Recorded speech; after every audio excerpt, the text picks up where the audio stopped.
کراتے ہیں نا بچے بچیوں کو، تو پھر وہ آیت دکھاتے ہیں، کہتے ہیں دیکھیں وہ فلاں بندہ ہے نا، وہ پتہ ہے تو جمعرات کا ختم دلاتا ہے، جی قرآن کہتا ہے جزام بما کانوا، تمہارے عملوں کی جزا ہے یہ جو تم کر رہے ہو، تو دیکھو وہ تو جہنم میں سڑیں گے۔ تو چونکہ لفظ عمل آ گیا تو اس لیے اس کو وہ کھڑکا دیا، وہاں پر وہ کر دی وہ بات کہ یہ دیکھیں۔ تو وہ بیچارے سادے بچے بچیاں ہوتے ہیں، اب اس کا کیا علاج کیا جائے کہ ان 1000 کلاسز جو یورپ میں ہیں، گورنمنٹ ویسٹرن گورنمنٹس کو بھی اس کا پتہ ہے، وہ ٹی وی پر پروگرام بھی کرتے ہیں اور ساتھ اس کو فنڈ بھی دیتے ہیں، چلا بھی رہے ہیں، سارا کچھ چل رہا ہے۔ ہمیں بھی تو چاہیے نا کہ ہم بھی کوئی قرآن کلاس شروع کریں، ہم بھی اس کے مقابلے میں اس طرح سے کریں۔ ہم کیا کر رہے ہیں؟ یہ ایک اپنوں سے بھی شکوے ہیں، لیکن وہ کسی اور وقت سے انشاءاللہ۔ اب لفظ اس کے بعد شرک آ گیا، تو شرک کا لفظ ان اللہ لا یغفر ان یشرک بہ، اس آیت کا مجھے بتانے کی ضرورت نہیں، اللہ تعالیٰ ہر گناہ معاف کر دے گا شرک کرنے، یہ لفظ شرک ہے۔ مگر یہ شرک کسی اور معنی میں بھی قرآن میں آیا۔ اللہ تعالیٰ نے سورہ النساء کے اندر آیت پورا رکوع ایک ہے، تقریباً آدھا پونا رکوع وہ وراثت کے بارے میں، یوصیکم اللہ فی اولادکم للذکر مثل حظ الانثیین، اور پھر وَلَکُمْ نِصْفُ مَا تَرَکَ وَإِنْ كَانَ رَجُلٌ يُورِثُ كَلَالَةً، پھر وہ پورے وراثت کے بیان کرنے کے بعد اللہ تعالیٰ فرماتا ہے فَإِنْ كَانُوا أَكْثَرَ مِنْ ذَلِكَ فَهُمْ شُرَكَاءُ فِي الثُّلُثِ مِنْ بَعْدِ وَصِيَّةٍ يُوصَىٰ بِهَا أَوْ دَيْنٍ۔ یہ لفظ شرک آ گیا یہاں پر، شرکا، شرک بھی نہیں شرکا آ گیا۔ اللہ تعالیٰ فرماتا ہے پہلے تو ہر ایک کے حصے بیان کیے، اور اگر ان میں زیادہ ہوں تو سب 1/3 میں شریک ہوں گے۔ فہم شرکاء فی الثلث، اس نے جو وصیت قرض کی تھی نا کہ میرے بعد میری جائیداد سے اتنا قرض ادا کر دینا، اس میں جو وہ تہائی ہے نا، اس میں وہ شریک ہوں گے، وہ شریک ہوں گے، وہ شریک ہوں گے۔ اب بتائیں بندہ بدبخت ہو گیا، ختم ہو گیا، لفظ شریک آ گیا۔ یہ تو مومنین کے لیے آ رہا ہے، فہم شرکاء۔ دوسرا سورہ روم میں اللہ تعالیٰ نے فرمایا ضرب لکم مثلا من انفسکم هل لکم مما ملکت ایمانکم من شرکاء فیما رزقناکم، وہ تمہارے لیے ہے، وہ تمہارے لیے تمہارے ہی حال کی ایک مثال بیان فرماتا ہے، بھلا جن غلاموں کے تم مالک ہو، وہ اس مال میں جو ہم نے تم کو عطا فرمایا ہے تمہارے شریک ہیں، یعنی تمہارے حصے دار ہیں۔ اب اللہ تعالیٰ مشرکوں سے فرما رہا ہے تمہارے مال میں یہ شریک ہیں، لفظ شریک ہے، مگر شریک ہونے کا رد نہیں ہو رہا۔ آگے اللہ تعالیٰ فرماتا ہے سورہ طٰہٰ کے اندر، سیدنا موسیٰ علیہ السلام اللہ کے حضور دعا کر رہے ہیں، اور یہ دیکھیں کتنی عجیب دعا ہے۔ موسیٰ علیہ السلام لمبی دعا کرتے ہیں، رب اشرح لی صدری ویسر لی امری، فلاں مجھے دے دے، یا اللہ مجھے یہ دے دے، مجھے یہ دے دے، مجھے یہ دے دے، اور آخر میں دعا کرتے ہیں وَأَشْرِكْهُ فِي أَمْرِي، کہ میرے بھائی کو میرا وزیر بنا دے اور میرا شریک بنا دے اسے۔ لفظ شرک آ گیا، پر برا نہیں ہے، رب اللہ تعالیٰ سے نبی مانگ رہا ہے وَأَشْرِكْهُ فِي أَمْرِي، کہ میرے کاموں میں میرا شریک بنا دے۔ اس کا مطلب یہ ہوا لفظ شرک برا کب ہوگا؟ جب کسی نے خالق کے لیے بولا، کس معنی میں؟ کہ اللہ کی اولاد ہے، نعوذ باللہ، اللہ کے اس کے جسم سے استغفر اللہ العظیم ارواح نکلی ہیں، اس کی اولاد نکلی ہے، اور وہ اولاد اور وہ ارواح انہوں نے اعانت کی ہے، مدد کی ہے اللہ تعالیٰ کی کہ وہ زمانے کو کائنات کو چلائے۔ پہلے تو اللہ تعالیٰ کی ذات میں ان کو شریک کیا، پھر نظام کائنات میں ان کو چلانے میں شریک کیا۔ اللہ اکبر، استغفر اللہ العظیم۔ تو یہ شرک ہے ان کا۔ جب وہ معنی ہوگا تو وہ معنی برا ہوگا، جب خالق کی طرف اس کی نسبت ہوگی تو وہ مردود بدترین معنی ہوگا شرک کا۔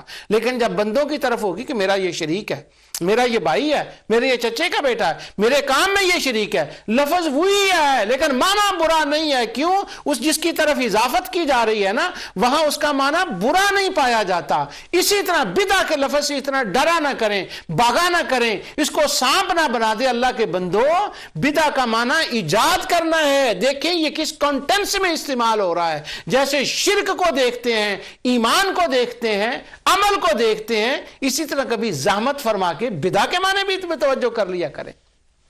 یہ بات میں صرف اپنے شبہ ڈالنے والے دوستوں سے کر رہا ہوں، ورنہ محدثین نے، ائمہ نے تو اس کی تقسیمات کی ہیں، صحابہ نے تقسیم کیا ہے، انہوں نے ایسا نہیں کیا۔ یہ تو اندھے واہ جو اس کا استعمال کیا جا رہا ہے نا، میں اس کا بیان کر رہا ہوں، اس لیے میں الفاظ کی آپ کو مثالیں دے رہا ہوں۔ یہ جو ابھی میں نے کہا ہے نا شرک فی الذات، کہ وہ ذات میں شریک کرتے تھے مشرک، نظام کائنات چلانے میں شریک کرتے تھے، اور نعوذ باللہ اللہ کو اتنا کمزور کہتے تھے کہ وہ کہتے تھے کہ یہ دنیا فنا بھی نہیں کر سکتا اور دنیا کو دوبارہ بنا بھی نہیں سکتا، اس کی قدرت میں شک کرتے تھے، اور وہ کہتے تھے یہ جو ابھی دنیا کا نظام بھی چل رہا ہے یہ بھی ہمارے ان شریکوں کے ساتھ، ان شریکوں کے بعد وَتَجْعَلُونَ لَهُ أَنْدَادًا، جو اللہ کے لیے شریک مقرر کریے، کیوں؟ اس کی ذات کے شریک ہیں، وہ اس کے کاموں کے شریک ہیں، پیدا کرنے میں شریک ہیں۔ یہ بات میں نے اشارتاً کہہ دی ہے، تفصیل میں آگے بیان کروں گا انشاءاللہ۔ مجھے میرے دوست کئی کہتے ہیں آپ وعدے بہت کرتے ہیں، لیکن الحمدللہ جو میں وعدہ کرتا ہوں وہ نبھاتا ہوں۔ جب میں بیان کروں گا نا توحید اور رد شرک کا، پھر میں ساری آیات اس کے اوپر لے کر آؤں گا کہ کیا وہ مانتے تھے۔ جب میں نے اس کے اوپر میں نے پروگرام سوچا تھا کہ یہ توحید اور رد شرک کرنا ہے، بڑے سالوں کی بات ہے، تو میں نے وہ انگلش کے مضمون لکھا تھا اس کے اوپر۔ اس کے بعد میں نے اس زمانے میں خوارج کے جتنے بڑے ٹاپ کے علماء تھے ان سے پاکستان میں، انڈونیشیا میں، سعودی عرب میں، یمن میں، ہالینڈ میں، کینیڈا، امریکہ، برطانیہ میں، سب سے میں نے گھنٹوں فونوں کے اوپر باتیں کی۔ تو میں نے ان سے کہا کیا وہ اللہ تعالیٰ کے شریک اس معنی میں مانتے تھے کہ وہ نظام کائنات پیدا کرنے میں انہوں نے کوئی مدد کی ہے؟ وہ کہنے لگے نہیں۔ میں نے کہا نظام چلانے میں؟ وہ کہنے لگے نہیں۔ انہوں نے پھر کچھ چند آیات پڑھی، ان آیات کا وہ مطلب نہیں بنتا تھا، تو یہ میں آگے چل کر اپنا وعدہ انشاءاللہ اللہ کے فضل سے پورا کروں گا۔ آج میں یہ بتا رہا ہوں کہ شرک کا ایک معنی بندوں کے لیے آتا ہے۔ ہمارے پاکستان میں جو کہ نور ٹی وی بھی پاکستان کے قبلہ پیر علاؤدین صدیقی صاحب ہیں، ان کا ٹی وی، اس لیے پاکستان کی مثال دوں تو وہ غلط نہیں ہوگا، شاید انڈیا میں بھی ایسا ہوتا ہو، بنگلہ دیش میں بھی، جہاں جہاں اردو زبان بولی جاتی ہے۔ ہمارے ہاں ایک لفظ بولا جاتا ہے اپنے بھائیوں کے لیے اور اپنے چچوں کے بیٹوں کے لیے یا اپنے خالاؤں کے بیٹوں کے لیے، جو رشتہ دار قریبی، جو بلڈ کے رشتہ دار ہوتے ہیں ان کے لیے، وہ کہتے ہیں یہ ہمارے شریک ہیں۔ اچھا، اس کا معنی یہ ہوتا ہے کہ یہ ہمارے قریبی رشتہ دار ہیں، مگر اگر یہ کام غلط ہو گیا تو یہ تانا دیں گے، تو وہ لفظ شریک بولتے ہیں۔ اب لفظ ہے شریک، مگر برا نہیں ہے، یہ حسن والا لفظ ہے۔ کیوں؟ ان کے وہ عزیز ہوتے ہیں، خون کے رشتہ دار ہوتے ہیں۔ تو لوگوں، لفظ شریک کو دیکھنا چاہیے یہ خالق کے لیے ہے یا مخلوق کے لیے ہے، اس کی اضافت کیا ہے، آگے اس کا معنی کیا ہے۔ عمل کو دیکھنا چاہیے یہ عمل حسنہ ہے یا سیئہ ہے، یہ ایمان ہے، کس پر ایمان ہے، اللہ پر، رسول پر، آخرت پر ایمان ہے، یا والذین آمنوا بالباطل، شیاطین پر ایمان ہے، جنات پر ایمان ہے، ستاروں پر ایمان ہے۔ جس طرح سے اسی طرح شرک کو دیکھنا چاہیے یہ کس معنی میں استعمال ہو رہا ہے۔ لہٰذا جب ان سب لفظوں کو دیکھنا چاہیے تو بدعت کو کیوں نہیں دیکھتے؟ اس کو بھی تو دیکھنا چاہیے۔ محدثین نے اس کو نہیں دیکھا، صحابہ نے اس کو نہیں دیکھا نا جی۔ بات یہ ہے، میں پانی کا ایک پانی کا گلاس کسی نے آگے رکھا دودھ کا، سورت ملک پڑھ دی اور بعد میں دعا کر دی یا اللہ یہ جو کچھ میں نے پڑھا ہے اس کا ثواب ان کو پہنچا دے۔ اس نے سارا اٹھا لیا، بدعت ہو گئی۔ اور آپ کو پتہ نہیں بدعت، ہو اللہ مر گئے، بدعت ہو گئی۔ تو بدعت کا وہ بیچارہ سادہ بندہ، وہ کہتا ہے بدعت کا کیا مطلب ہوتا ہے؟ وہ کہتا ہے بدعت کا مطلب یہ ہوتا ہے کہ جو بندہ بدعت کرے وہ جہنمی، وہ جہنم میں چلا جاتا ہے، وہ اس کا ایمان ختم ہو جاتا ہے، وہ تو بدعتی ہو جاتا ہے۔ تو یہ تم نے ابھی جو دودھ اور پانی کے گلاس پر پڑھ کر دم کر کے پیا ہے نا، اور دعا کی کہ یا اللہ اس کا اجر مجھے، اس کا اجر جو ہے وہ میرے فلاں فلاں کو بخش دے، یہ تم نے بدعت کی ہے۔ یہ دیکھو بخاری کے اندر سنت کی اہمیت، ابو داؤد کے اندر سنت کی اہمیت، ابن ماجہ کے اندر، نسائی کے اندر سنت کی اہمیت، مسند احمد کے اندر سنت کی اہمیت۔ اس موضوع پر خوارج نے بڑی کتابیں لکھی، ان کا نام ہے سنت و بدعت، بڑے خوارج علماء ہیں اس نام سے۔ اور میں حیران ہوں، میں آپ کو اللہ تعالیٰ کی تحدیث نعمت کے طور پر یہ بات کہہ رہا ہوں، جتنے خوارج نے کتابیں لکھی ہیں کم و بیش میں نے ساری دیکھی اس ازالہ شبہات میں بیان کرنے سے پہلے، لیکن کسی نے یہ ڈیفائن نہیں کیا کہ یہاں سنت و بدعت کا مقابلہ کن سے ہو رہا ہے، اور صحابہ کن کو بدعتی کہہ رہے ہیں، اور اہل بیت کن کو بدعتی کہہ رہے ہیں، تابعین کن کو بدعتی کہہ رہے ہیں۔ اگر تمہارا مقصد یہ ہے کہ دودھ کا گلاس سامنے رکھ کر کسی نے قرآن پڑھ کر پھونک مار کے پی لیا یہ بدعت ہے، تو وہ صحابہ کے زمانے میں تم کہتے ہو کہ یہ ایسا ہوتا ہی نہیں تھا، تو پھر وہ بدعتی کن کو کہ کسی نے ڈیفائن نہیں کیا۔ کیوں؟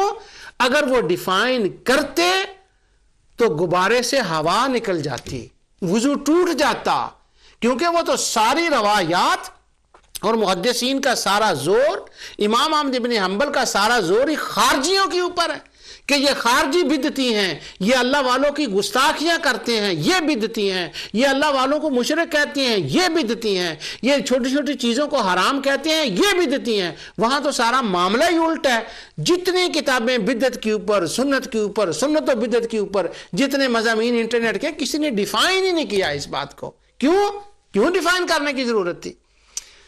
تو میں زور اس بات پہ لگا رہا ہوں دوستو کہ اس کو دیکھنا چاہیے کہ اس کا معنی کیا ہے۔ اب میں اس کا دوسرا معنی بھی ہوتا ہے، اب میں آگے آپ کو بتاتا ہوں۔ ایک میں دوسرا لفظ آپ کو بتا رہا ہوں اس کے بعد ہے، جس کا منفی معنی بھی ہوتا ہے اور نیگیٹو معنی بھی، اور سارے معنی اس کے ہوتے ہیں، اسی طرح وہ دوسرے لفظوں کے بھی۔ یہ لفظ جو ہے یہ کفر ہے۔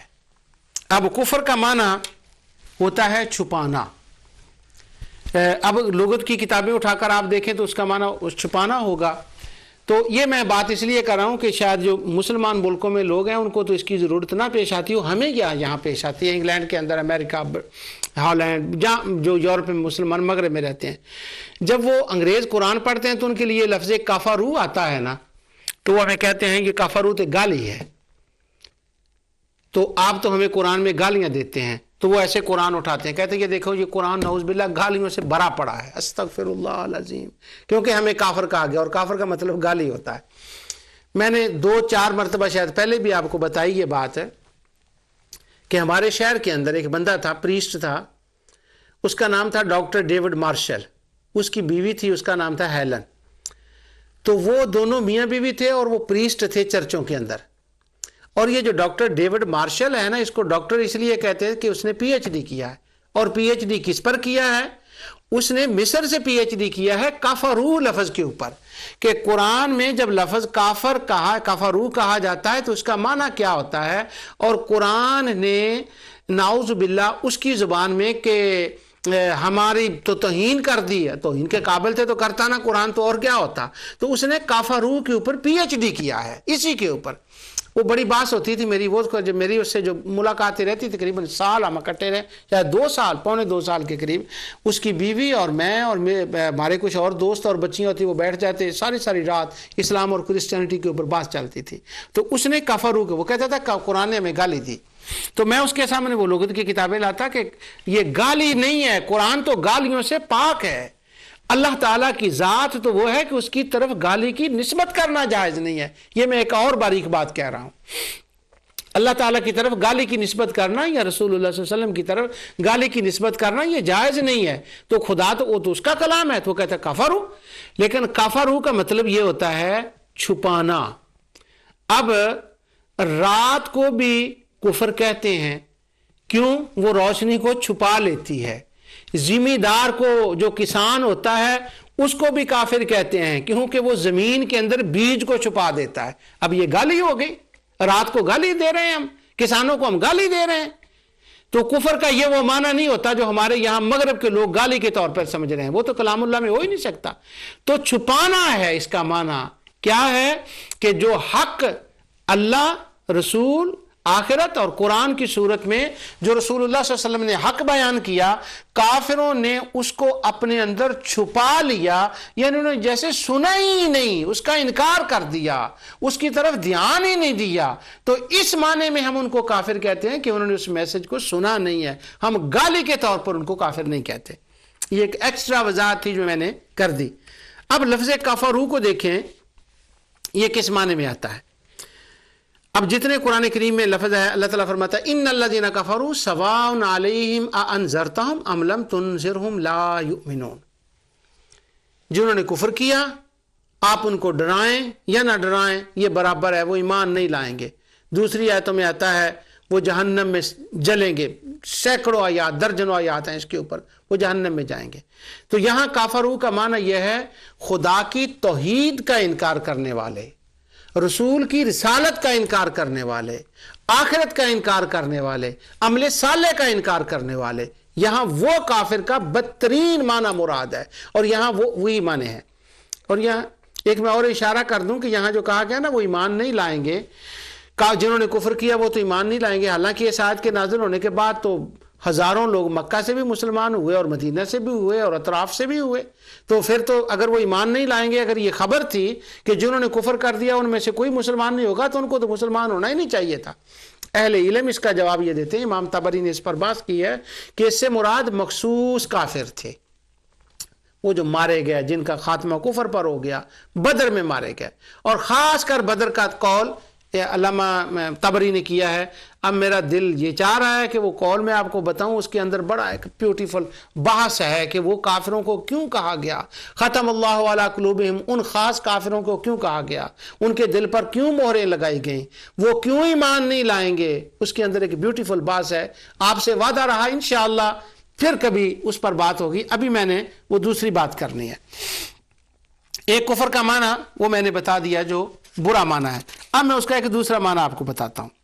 اللہ تعالیٰ نے ارشاد فرمایا لا اکراہ فی الدین قد تبین الرشد من الغی. اسلام میں زبردستی نہیں ہے, یعنی کسی کو تلوار دکھا کر کلمہ پڑھا لینا, اس کی اجازت نہیں ہے. اور کوئی پڑھے گا بھی کیسے؟ اگر اس نے وقتی طور پر پڑھ بھی لیا تو ایسے لوگوں کی اسلام میں کھپت نہیں ہے, ان کی ضرورت ہی نہیں ہے, تو کون زبردستی کلمہ پڑھائے گا ان کو؟ اسلام میں زبردستی نہیں. قد تبین الرشد من الغی, اللہ تعالیٰ کی ذات نے بری چیزوں کو, گمراہی کو اور ہدایت کو چھانٹ کر الگ کر دیا, واضح کر دیا. اس کے بعد اب دوسرا لفظ سنیں جو میرے موضوع سے متعلق ہے, جس کا تعلق لفظ بدعہ کے ساتھ جائے گا. فَمَن يَكْفُرْ بِالطَّاغُوتِ وَيُؤْمِن بِاللَّهِ فَقَدِ اسْتَمْسَكَ بِالْعُرْوَةِ الْوُثْقَىٰ. اللہ تعالیٰ فرماتا ہے جو شخص کفر کرتا ہے بالطاغوت, جس شخص نے کفر کیا تاغوت کے ساتھ, سبحان اللہ, لفظ کفر ہے اور کہا کیا جا رہا ہے, جس نے کفر کیا تاغوت کے ساتھ, وَيُؤْمِن بِاللَّهِ, اور اللہ تعالی کو اس نے مان لیا, فَقَدِ اسْتَمْسَكَ بِالْعُرْوَةِ الْوُثْقَىٰ, اس نے تو اس رسی کو اتنی مضبوطی سے پکڑ لیا کہ وہ پکا مسلمان ہو گیا, پکا مومن ہو گیا. اس کے ہاتھ سے کبھی ایمان کی رسی نہ ٹوٹے گی نہ کبھی چھوٹے گی. کس کے ہاتھ سے؟ فَمَن يَكْفُرْ بِالطَّاغُوتِ, جس نے کفر کیا, یعنی ہم نے کفر کیا. سبحان اللہ. اب یہاں کفر کرنے والوں کی تعریف ہو رہی ہے, مگر کس معنی میں؟ جب انہوں نے شیطان کا انکار کیا, انہوں نے ان ستاروں کو خدا ماننے سے انکار کیا, جب انہوں نے جنات کو خدا ماننے سے انکار کیا, جب انہوں نے ان چیزوں کا انکار کیا, تو اللہ تعالیٰ نے ان کی تعریف کی ہے کہ یہ جو لوگ ہیں یہ تو قابل تعریف ہیں جنہوں نے یہ کفر کیا. اور فَقَدِ اسْتَمْسَكَ بِالْعُرْوَةِ الْوُثْقَىٰ, پکی قسم کے انہوں نے تھام لیا ہے, یعنی ان کے ایمان کی تعریف ہو رہی ہے جنہوں نے کفر کیا. میں پھر یہ یہاں وضاحت کر دوں, کوئی ایسا بندہ نہ ہو کہ جو اس کا معنی غلط لے لے. کفر کا معنی وہ دوسرا بھی ہے جس کا میں نے پہلے آپ کو بیان کر دیا, لیکن یہاں وہ کفر کا معنی دوسرا میں آپ کو بیان کر رہا ہوں. جس طرح ایمان کا معنی میں نے بتایا والذین آمنوا بالباطل, اور یہاں بھی کفر کا معنی.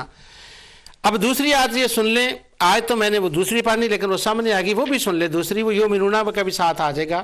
اللہ تعالیٰ فرماتا ہے الم تر الی الذین اوتوا نصیبا من الکتاب یؤمنون بالجبت والطاغوت, آپ نے ان لوگوں کو نہیں دیکھا جنہیں آسمانی کتاب کا حصہ دیا گیا, پھر وہ طاغوت شیطان پر ایمان رکھتے ہیں. یؤمنون بالجبت والطاغوت, وہ بتوں پر ایمان رکھتے ہیں, وہ شیطان پر ایمان رکھتے ہیں. تو اس کا معنی کیا ہوا کہ یہاں یؤمنون کا لفظ آ گیا ہے مگر اچھے معنی میں نہیں آیا, خدا رسول اور آخرت کے ماننے والوں کے معنی میں نہیں آیا, وہ بتوں اور شیطان کے معنی میں آیا ہے. اسی طرح کفر فَمَن يَكْفُرْ بِالطَّاغُوتِ, وہی لفظ طاغوت والا کہ کفر کیا جنہوں نے طاغوت کے ساتھ, وَيُؤْمِن بِاللَّهِ, یہاں ایمان کا لفظ کفر کے مقابلے میں آیا کہ اللہ تعالیٰ نے ان کو, اللہ تعالیٰ کو انہوں نے مان لیا. ہم مانتے ہیں اللہ تعالیٰ کو مگر کفر کرتے ہیں شیطان کے ساتھ, کفر کرتے ہیں جنات کی بری چیزوں کے ساتھ، جنوں کے وجود کے ساتھ نہیں، میں کہہ رہا ایک خوارج کی طرح. تو یہاں یہ دوسرا معنی. اب میں وہ کفروا کی دوسری آیت پڑھتا ہوں. یہ سورہ 4 کی آیت نمبر 4 ہے. اللہ سوری غلط کہہ دیا، استغفر اللہ العظیم. وہ میرے ذہن میں ایک بات اور بول رہی تھی تو میں نے آیت کا نمبر، سورت 4 اور آیت نمبر 60، شاید میں نے آیت بھی 4 کہہ دیا تھی اس لیے میں معذرت کر رہا ہوں. آیت 60 اللہ تعالیٰ فرماتا ہے الم تری الی الذین یزعمون انہم آمنوا بما انزل الیک وما انزل من قبلک یریدون ان یتحاکموا الی الطاغوت وقد امروا ان یکفروا بہ ویرید الشیطان ان یضلهم ضلالا بعیدا. کیا آپ نے ان منافقوں کو نہیں دیکھا جو زبان سے دعویٰ کرتے ہیں کہ ہم اس کتاب یعنی قرآن پر ایمان لائے جو آپ کی طرف اتارا گیا، اور ان آسمانی کتابوں پر بھی جو آپ سے پہلے اتاری گئی، مگر اپنے مقدمات کا فیصلہ ان شیاطین سے کراتے ہیں جو احکام الہی سے سرکشی پر مبنی قانون کے ذریعے سے کرتے ہیں. یعنی منافقوں کا ایک حال بیان کیا جا رہا ہے کہ وہ ایک طرف تو یہ کہتے ہیں کہ ہم نے مان لیا، اور یہاں بھی آمنو کا لفظ آ گیا ہے کہ ہم نے ایمان مان لیا قرآن کو اور پہلی کتابوں کو، لیکن جب فیصلوں کی بات آتی ہے تو وہ امام بخاری نے اس کا جو ترجمہ کیا ہے وہ یہ کیا ہے کہ وہ کہتے ہیں کہ یہ جو منافق تھے، جو یہ تھے، یہ کیا کرتے کہ یہودیوں کے سرداروں کے پاس اپنے فیصلے لے جاتے اور نبی کریم صلی اللہ علیہ وسلم کے پاس نہیں جاتے تھے، نعوذ باللہ من ذالک. اور وہ سمجھتے یہ تھے کہ یہ نبی فیصلہ سچا نہیں کرے گا، استغفر اللہ. وہ کہتے تھے کہ وہ کاہن اور ان یہودیوں کے سردار سچا فیصلہ کریں گے. تو اللہ تعالیٰ فرماتا ہے یریدون ان یتحاکموا الی الطاغوت، وہ طاغوت کے پاس جاتے ہیں ان کے لیے. امام بخاری نے طاغوت کا معنی یہاں سردار یہود کے سردار اور کاہن کیا ہے. آگے اللہ تعالیٰ فرماتا ہے قد امروا ان یکفروا بہ، ان کو تو یہ حکم دیا گیا تھا کہ وہ کفر کریں ان کے ساتھ. اب لفظ کفر ہے لیکن معنی گڈ ہے، اچھا معنی ہے. لفظ کفر ہے پر معنی گڈ ہے. کیوں؟ اللہ فرماتا ہے میں نے کفر کرنے کا حکم دیا تھا. کیا کفر کرنے کا حکم دیا تھا؟ یہاں کفر کا معنی ہے یہ حکم دیا تھا، وہ اگلی آیت میں ہے. کیا حکم دیا تھا؟ 65 آیت میں فلا وربک لا یؤمنون حتی یحکموک فیما شجر بینہم. یہ تم مومن نہیں ہو سکتے، ماننے والے ہو ہی نہیں سکتے مومن جب تک میرے مصطفیٰ سے فیصلہ نہ کراؤ. اور حکم یہ دیا تھا ان کے پاس نہیں جانا، ان کے فیصلے کا انکار کرنا ہے، ان کی طرف جانے سے انکار کرنا ہے. ظالموں، میں تو تمہیں در مصطفیٰ کا راہ دکھا رہا ہوں اور تم ان بدبختوں جاہلوں کے کائنوں سرداروں اور طاغوت کے پاس جا رہے ہو. اور میں نے کیا حکم دیا تھا؟ وَقَدْ أُمِرُوا أَن يَكْفُرُوا بِهِ، میں نے تو کہا تھا ان کا انکار کرنا ہے، کفر کرنا ہے. اس کا مطلب ہوا طاغوت کے کفر کرنے کا نام ایمان ہے. تو یہاں لفظ کفر ہے مگر معنی اس کا ایک خوبصورت نہیں کر رہا ہے. یارو اگر کفر کے معنی سے اضافت جب اس کی کریں، اس کو ایک کانٹینس میں پڑھیں تو اس کا معنی کے اندر تو حسن پایا جائے، شرک کے معنی کے اندر تو حسن پایا جائے. لیکن ظالموں کیا بدعت کا معنی ہی ایسا رہ گیا ہے کہ اس کے اندر حسن کا انکار ہی کر دیا کہ اس کا بدع حسنہ کا تو وجود ہی نہیں ہوتا، حسن تو ہوتا ہی نہیں. مجھے لوگ کہتے ہیں کتابوں کے اندر جتنی کتابوں انسائکلوپیڈیا بدع کے اندر وہ کہتے ہیں جب ہوئی بدعت تو حسن کہاں سے آ گیا، اس کے اندر حسن کہاں سے آ گیا. اب کفر ہے نا تو بتائیں آیا ہے کہ نہیں حسن؟ وَأَشْرِكْهُ فِي أَمْرِي، حسن آیا ہے کہ نہیں؟ اگر ایمان ہے والذین آمنوا بالباطل تو قباحت آئی ہے کہ نہیں؟ صحیح آیا ہے کہ نہیں؟ لفظ آمنو ہے. وَقَدْ أُمِرُوا أَن يَكْفُرُوا بِهِ، تمہیں تو کفر کا حکم دیا گیا تھا. تو اس کا معنی یہ نکلا کہ ڈیپینڈ کرتا ہے کہ کس کو کس معنی میں استعمال کر رہے ہیں. اب چونکہ وہ قرآن شریف میں نے کھولا ہے تو یہاں ایک نیکسٹ آیت ہے اس کی، وہ بھی میں آپ کو بتا دوں.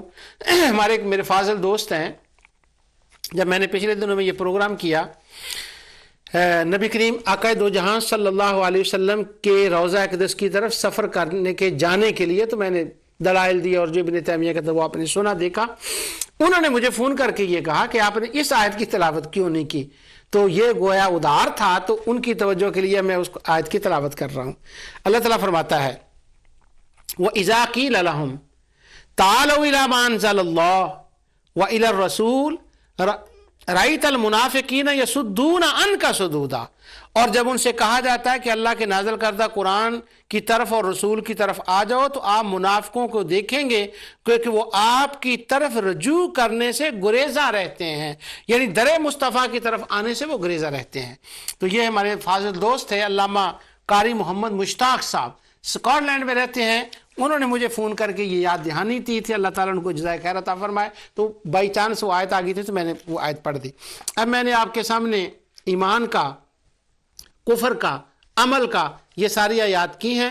اب میں بہت سے الفاظ کی آیات میں نے لکھی ہیں۔ اب ایک اور آیت میں پڑھ کے، کیونکہ مجھے اشارہ ہو گیا ٹائم بالکل اینڈ پر پہنچ گیا ہے، اللہ تعالیٰ فرماتا ہے وَمَا خَلَقْتُ الْجِنَّ وَالْإِنسَ إِلَّا لِيَعْبُدُونَ، میں نے انسانوں اور جنوں کو عبادت پیدا کیا وہ میری عبادت کریں۔ تو اچھے معنوں میں عبادت کا لفظ ہے۔ یا ایھا الناس اعبدوا ربکم، اے لوگو اللہ کی عبادت کرو۔ اب یہ لفظ عبادت ہے، جب اللہ کی ذات کے لیے استعمال کیا جائے تو اس کا معنی حسن کا ہوگا، اس کا معنی صالح ہوگا، اس کا معنی حسنہ ہوگا۔ اب یہی معنی دوسرے معنوں میں دیکھ لیں، لفظ عبادت ہے۔ اللہ تعالیٰ فرماتا ہے قُلْ هَلْ نُنَبِّئُكُم بِشَرٍّ مِّن ذَلِكَ مَثُوبَةً عِندَ اللَّهِ مَن لَّعَنَهُ اللَّهُ وَغَضِبَ عَلَيْهِ وَجَعَلَ مِنْهُمُ الْقِرَادَةَ وَالْخَنَازِيرَ وَعَبَدَ الطَّاغُوتَ أُولَٰئِكَ شَرٌّ مَّكَانًا وَضَلُّوا عَن سَوَاءِ السَّبِيلِ۔ اللہ تعالیٰ فرماتا ہے یہ یہود وہ لوگ ہیں جن پر اللہ تعالیٰ نے لعنت کی ہے، ان پر اللہ تعالیٰ کا غضب ہوا ہے، اور اللہ تعالیٰ کی ذات نے ان کی شکلیں بدل دیں، ان کو بندر اور خنزیر بنا دیا۔ کن کو؟ وَعَبَدَ الطَّاغُوتَ، جنہوں نے عبادت کی ہے شیطان کی، بتوں کی، اور ان کی عبادت کی ہے۔ لفظ عبادت ہے مگر استعمال کس کے لیے ہو رہا ہے؟ قرآن کا سب سے بڑا پاپولر لفظ ایمان، کفر، شرک اور عبادت، پورا قرآن انہی الفاظ کے گرد گھومتا ہے، اطاعت کے گرد گھومتا ہے۔ اس لفظ کے بارے میں دیکھیں وَعَبَدَ الطَّاغُوتَ قُلْ إِنِّي نُهِیتُ أَنْ أَعْبُدَ الَّذِينَ تَدْعُونَ مِن دُونِ اللَّهِ، حضور نے فرمایا مجھے منع کیا گیا ہے کہ میں اس کی عبادت کروں جس کی عبادت تم کرتے ہو۔ إِنَّكُمْ وَمَا تَعْبُدُونَ مِن دُونِ اللَّهِ حَسَبُ جہنم، یہ جن کی تم عبادت کرتے ہو یہ اور تم سارے جہنم میں جاؤ گے۔ تو یہاں پر باقی آیات میں چھوڑ رہا ہوں۔ اب لفظ بدعہ کو جو شہرت دی گئی ہے نا، صرف اور صرف اور صرف برے معنی کے اعتبار سے، کفر کو شہرت ٹھیک ہے، حرام کو شہرت ٹھیک ہے، حالانکہ مسجد حرام بھی ہوتا ہے، تو وہ سارے الفاظ میں نے آیات جمع کیا، ٹائم نہیں رہا اس کا۔ تو شرک کا، کفر کا، ایمان کا، عمل کا، عبادت کا جس طرح سے ایک دوسرا معنی موجود ہوتا ہے قرآن کے اندر موجود ہے، اسی طرح بدعہ کا ایک دوسرا معنی بھی موجود ہوتا ہے اور ہے۔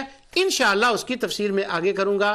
سورہ حدید کے اندر اللہ تعالیٰ نے فرمایا وَرَهْبَانِيَّةً ابْتَدَعُوهَا مَا كَتَبْنَا عَلَيْهِمْ إِلَّا ابْتِغَاءَ رِضْوَانِ اللَّهِ، اس پر پوری تفصیل آگے جا کر ہوگی۔ آج میں نے دوسری مرتبہ لفظ بدعہ کو جو ڈراؤنے شکل میں لوگ پیش کرتے ہیں اس کا خوف دور کرنے کی کوشش کی ہے۔ اللہ تعالیٰ اپنے حبیب علیہ السلام کے صدقے سے میری اس کوشش کو قبول فرمائے اور لوگوں کے ذہنوں اور دل و دماغ تک پہنچا دے۔ وما علیہ الا البلاغ۔